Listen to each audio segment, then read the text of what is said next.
بسم اللہ الرحمن الرحیم۔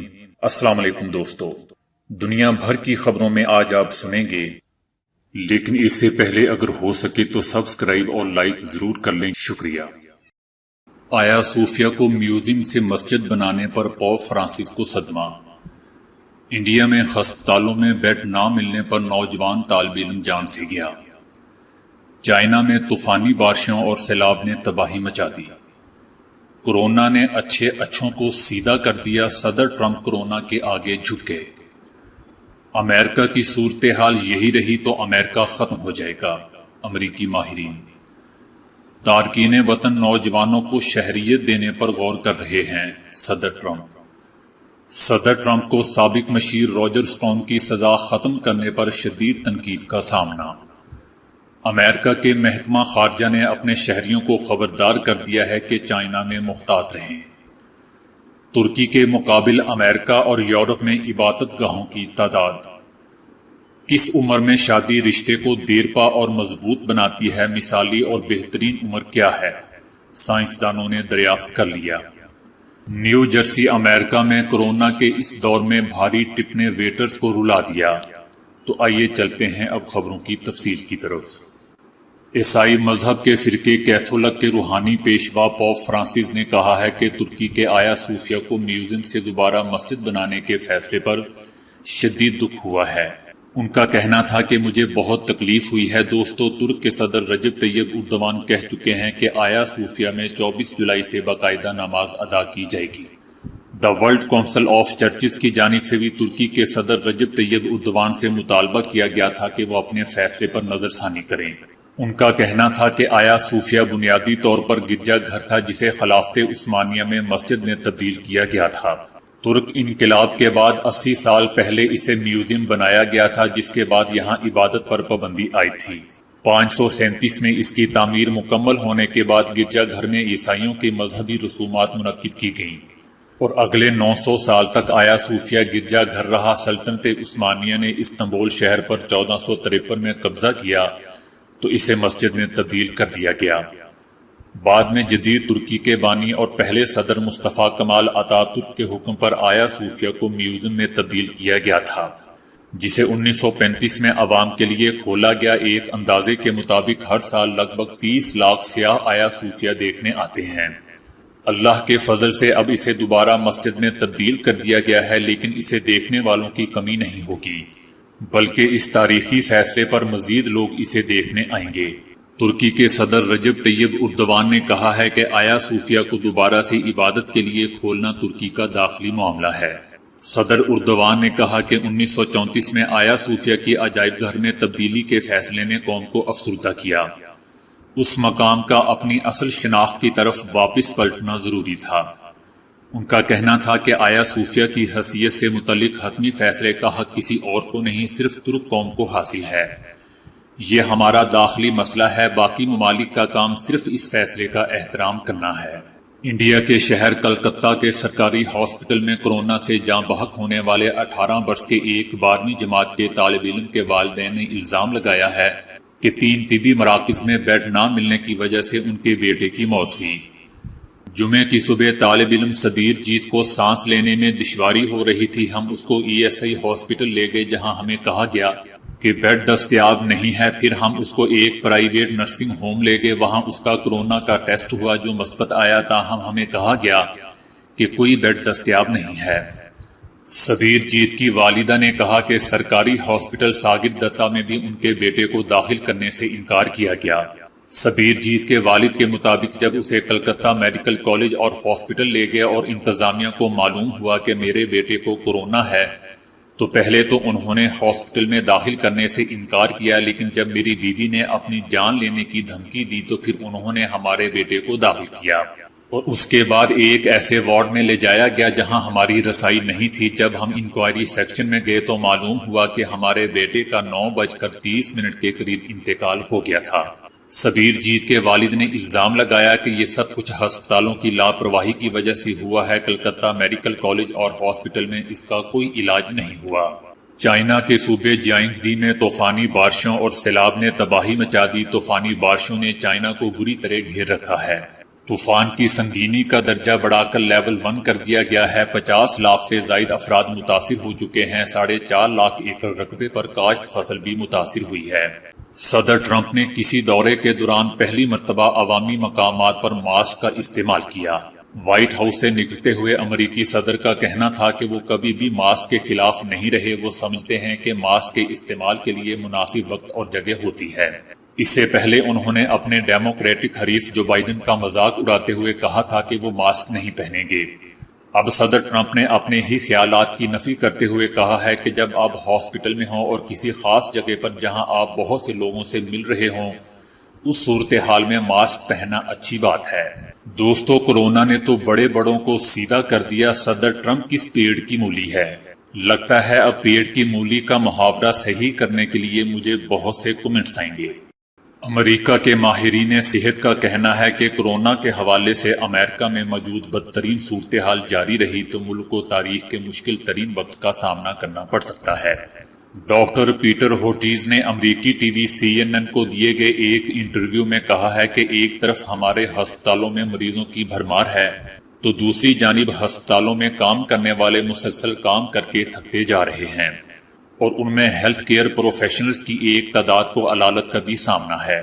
انہوں نے کہا کہ اگر یہی صورتحال برقرار رہی تو ہمیں وبا سے نپٹنے کے لیے صحت کے شعبے میں جو افرادی قوت کی ضرورت ہے اس میں بھی مشکلات کا سامنا کرنا پڑ سکتا ہے۔ گورنر اینڈریو کومو نے خدشہ ظاہر کیا ہے کہ ریاست میں کورونا کی وبا کی دوسری لہر کے آنے کا خدشہ ہے۔ دوسری جانب امریکہ کے ادارے برائے متعدی امراض کے سربراہ ڈاکٹر انتھونی فوچی گزشتہ 2 ماہ سے خاموش ہیں۔ وہ white house corona task force کی پریس کانفرنس اور صدر ٹرمپ کی پریس کانفرنس پہ بھی کم ہی نظر آ رہے ہیں۔ اس کی وجہ یہ ہے کہ وہ کورونا کے حوالے سے مسلسل خبردار کر رہے ہیں، جبکہ صدر ٹرمپ چاہتے ہیں کہ ملکی معیشت کو مکمل طور پر کھولا جائے۔ صدر ٹرمپ نے کہا ہے کہ وہ نوجوان تارکین وطن کو شہریت دینے کے لیے کوئی راستہ نکال رہے ہیں۔ انہوں نے اس سلسلے میں کوئی تفصیل نہیں بتائی کہ امیگریشن کے اس نئے قانون کی کیا شکل ہوگی، تاہم انہوں نے کہا کہ لوگ اس سے خوش ہوں گے۔ صدر ٹرمپ نے کہا کہ وہ امیگریشن کے بارے میں جلد ہی ایک نئے انتظامی حکم نامے پر دستخط کرنے والے ہیں۔ اس میں ان نوجوانوں کو شہریت دینے کی راہ ہموار کی جائے گی جو اپنے والدین کے ہمراہ بچپن میں غیر قانونی طور پر امریکہ آئے تھے۔ صدر نے کہا کہ ہم ان کی شہریت کے لیے راستہ نکال رہے ہیں۔ دوسری جانب صدر ٹرمپ کے بیان پر وائٹ ہاؤس نے واضح کرتے ہوئے کہا ہے کہ اس حکم نامے کا مطلب عام معافی نہیں ہوگا، بلکہ صدر ٹرمپ کانگریس کے ساتھ مل کر اس کا باقاعدہ قانونی حل تلاش کریں گے۔ امریکی صدر ٹرمپ کو اپنے پرانے ساتھی اور سابق مشیر راجر سٹون کی قید کی سزا ختم کرنے پر شدید تنقید کا سامنا ہے۔ راجر سٹون کو کانگریس سے جھوٹ بولنے، کارروائی میں مداخلت ڈالنے اور گواہان پر دباؤ ڈالنے کے الزامات میں سزا سنائی گئی تھی۔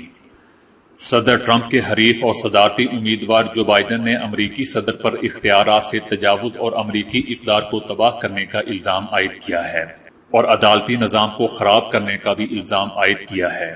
صدر ٹرمپ کا کہنا ہے کہ راجر سٹون ایک روسی سازش کا شکار ہوئے ہیں جسے بائیں بازو اور اس کے اتحادیوں نے برسوں میڈیا کے ذریعے صدر ٹرمپ کے دور صدارت کو کمزور کرنے کی ایک کوشش کے لیے تیار کیا تھا۔ راجر سٹون کو پہلے ہی بہت کچھ سہنا پڑا ہے۔ ان کے ساتھ اس مقدمے میں بہت امتیازی سلوک کروا رکھا گیا ہے، جبکہ اس کیس میں دیگر افراد بھی شامل تھے۔ تاہم اب راجر سٹون ایک آزاد شہری ہیں۔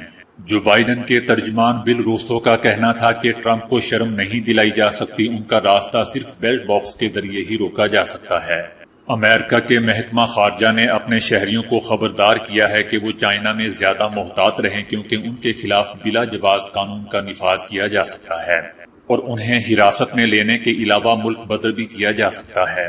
امریکی شہریوں کو چائنا کی ریاستی سیکیورٹی کو جواز بنا کر طویل مدت تک زیر تفتیش رکھا جا سکتا ہے۔ چائنا کے سیکیورٹی اہلکار امریکی شہریوں کو چینی حکومت کے خلاف تنقیدی برقی پیغامات پر گرفتار کر سکتے ہیں اور یا انہیں ملک بدر کر سکتے ہیں، لیکن محکمہ خارجہ نے کسی امریکی شہری کی گرفتاری یا حراست میں لینے کی کسی مثال کا حوالہ نہیں دیا ہے اور نہ ہی یہ وضاحت کی ہے کہ اس نے کس بنیاد پر اچانک یہ سیکیورٹی الرٹ جاری کیا ہے۔ چین نے فوری طور پر اس بیان پر کوئی تبصرہ نہیں کیا ہے۔ ترکی میں 1,80,854 عیسائی اور تقریباً 20,000 یہودی آباد ہیں۔ اس طرح ملک میں دیگر مذاہب کے 435 عبادت خانے موجود ہیں جن میں یہودی عبادت خانے بھی شامل ہیں۔ اس کا مطلب یہ ہے کہ 1,80,854 عیسائیوں اور تقریباً 20,000 یہودیوں میں سے ہر 461 افراد کے لیے ایک عبادت گاہ موجود ہے، جبکہ یورپ اور امریکہ میں صورتحال اس سے بہت زیادہ مختلف ہے۔ برطانیہ میں 33,72,966 مسلمان مقیم ہیں۔ ملک میں کل 1,975 مساجد ہیں، یعنی ہر 1,707 مسلمانوں کے لیے ایک مسجد ہے۔ جرمنی میں مساجد کی کل تعداد 2,350 ہے، یعنی ہر 2,200 مسلمانوں کے لیے ایک مسجد ہے۔ فرانس میں مساجد کی تعداد 2,500 یعنی ہر 2,400 افراد کے لیے ایک مسجد ہے۔ امریکہ میں تقریباً 2,200 مساجد ہیں، یعنی ہر 1,600 مسلمانوں کے لیے ایک مسجد ہے، جبکہ روس میں مساجد کی تعداد سب سے زیادہ 8,000 کے قریب ہے۔ اس کے مطابق روس میں ہر 2,875 مسلمانوں کے لیے ایک مسجد ہے۔ جبکہ دوستو حیرت کی بات ہے کہ یہی ملک آیا صوفیہ کو مسجد بنانے پر تنقید کر رہے ہیں۔ دوستو کس عمر میں شادی رشتے کو دیرپا اور مضبوط بناتی ہے؟ شادی کے لیے مثالی اور بہترین عمر کیا ہے؟ اس کا واضح تعین کرنا تو ممکن نہیں ہے، مگر سائنس نے دریافت کیا ہے کہ 20 سال کے بعد شادی کر لینا درمیانی عمر میں نیند کا معیار بہتر اور ذہنی تناؤ سے بچانے میں مددگار ثابت ہوتا ہے۔ یہ دعویٰ امریکہ میں ہونے والی ایک طبی تحقیق میں سامنے آیا ہے۔ منیسوٹا یونیورسٹی کی تحقیق کے مطابق نوجوانی میں شادی کرنا درمیانی عمر میں ذہنی بے چینی، تناؤ سے تحفظ دیتا ہے۔ تاہم اس کے لیے ضروری ہے کہ میاں بیوی کا تعلق خوشگوار اور اچھا ہو۔ تحقیق میں مزید بتایا گیا کہ جلد شادی کرنے سے 37 سال کی عمر میں نیند کا معیار بھی بہتر ہوتا ہے، ورنہ اس عمر میں نیند کا معیار خراب ہونا شروع ہو جاتا ہے۔ ماہرین کا کہنا ہے کہ جب ذہنی تناؤ کا کم سامنا ہو اور نیند کا معیار اچھا ہو تو جسم کی مشین کام بھی بہتر کرتی ہے، جس کا نتیجہ اچھی صحت کی شکل میں نکلتا ہے۔ اس تحقیق کے نتائج طبی میگزین جرنل پرسنل ریلیشن شپ میں شائع ہوئے ہیں۔ اس سے قبل ایک تحقیق میں ماہرین یہ جاننے کی کوشش کر رہے تھے کہ آخر وہ کون سی عمر ہے جب شادی کرنا جوڑے کے لیے بہترین اور تعلق کو دیرپا بناتا ہے۔ تحقیق میں ہزاروں افراد کی شادیاں ٹوٹنے کی عادت کا جائزہ لے کر دریافت کیا گیا کہ 28 سے 32 سال وہ بہترین عمر ہے جب شادی کے رشتے میں بندھنا اس تعلق کو دیرپا بنانے میں مدد دے سکتا ہے۔ ماہرین کے خیال میں جلد شادی کرنا اس تعلق کے ٹوٹنے کا خطرہ بڑھاتا ہے، جبکہ ادھیڑ عمری میں زندگی بھر کا تعلق بھی کچھ اسی قسم کے خطرے کی زد میں ہوتا ہے۔ امریکی ریاست نیو جرسی کے ایک ریسٹورنٹ کا سٹاف جو کورونا کی وبا کے باعث معاشی مسائل سے دوچار ہے، اس وقت آبدیدہ ہو گیا جب ایک فیملی نے ہلکا پھلکا ناشتہ کر کے خاموشی سے بل سے 23 گنا زائد ٹپ چھوڑ دی۔ ریسٹورنٹ کے مالک اورلینڈ کا کہنا تھا کہ بل دینے والے صاحب اور ان کے اہل خانہ ریسٹورنٹ کے مستقل کسٹمر ہیں اور وہ وہاں سن 2001 سے آ رہے ہیں۔ ریسٹورنٹ کے مالک نے مزید بتایا کہ وہ بغیر کچھ کہے بل کے پیسوں کے ساتھ بھاری ٹپ رکھ کے جب ایک خاتون ویٹر نے وہاں سے بل کے پیسے اٹھائے تو ساتھ ہی ٹپ کی اتنی بڑی رقم دیکھی تو رونا شروع کر دیا، اور جب بقیہ سٹاف اور مالک کو معاملے کا پتہ چلا تو وہ سب بھی اپنے آنسو ضبط نہ کر سکے۔ ریسٹورنٹ کے مالک کا کہنا تھا کہ اس وقت وہ تمام ایک بے حد کٹھن دور سے گزر رہے ہیں۔ جاتے وقت اس فیملی نے کوئی بات تو نہیں کی، تاہم پیسوں کے ساتھ ایک تحریر چھوڑ گئے جس میں انہوں نے کورونا کی وبا کے دوران کام جاری رکھنے پر سٹاف کا شکریہ ادا کرتے ہوئے لکھا کہ ہمارے لیے اپنے لبوں پر گرمجوش مسکراہٹیں سجانے پر ہم آپ سب کے بے حد ممنون ہیں۔ اس تحریر کے آخر میں یہ لکھا تھا کہ یہ ٹپ تمام سٹاف میں مساوی تقسیم کر دی جائے۔ ریسٹورنٹ کے مالک نے بتایا کہ ان کے ہاں کل 7 ملازمین ہیں جن میں انہوں نے وہ رقم بانٹ دی۔ ان کا مزید کہنا تھا کہ معاملات اتنے خراب ہوتے رہے کہ ایک موقع پر میں اس بات کے لیے ذہنی طور پر تیار ہو گیا تھا کہ اب ہمارا ریسٹورنٹ کبھی نہیں کھل سکے گا۔ ریسٹورنٹ کے مالک نے کہا کہ اس ٹپ نے انسانیت پر ہمارا اعتماد بحال کر دیا ہے اور ہمیں اپنے کام پر خوشی محسوس ہو رہی ہے۔ دوستو اس خبر کے سنانے کا مقصد یہ تھا کہ آج کے کورونا دور میں اپنے ارد گرد مستحق لوگوں کو دیکھیں جو اپنی سفید پوشی کی وجہ سے کسی سے مانگ نہیں سکتے، اور پوچھے بتائے ان کی مدد کرتے رہا کریں۔ ایسے لوگوں کو اس کورونا کے دور میں آپ کی بہت ضرورت ہے۔ تو دوستو آج کے لیے اتنا ہی۔ ویڈیو کو لائک اور شیئر کرنے کا بہت بہت شکریہ۔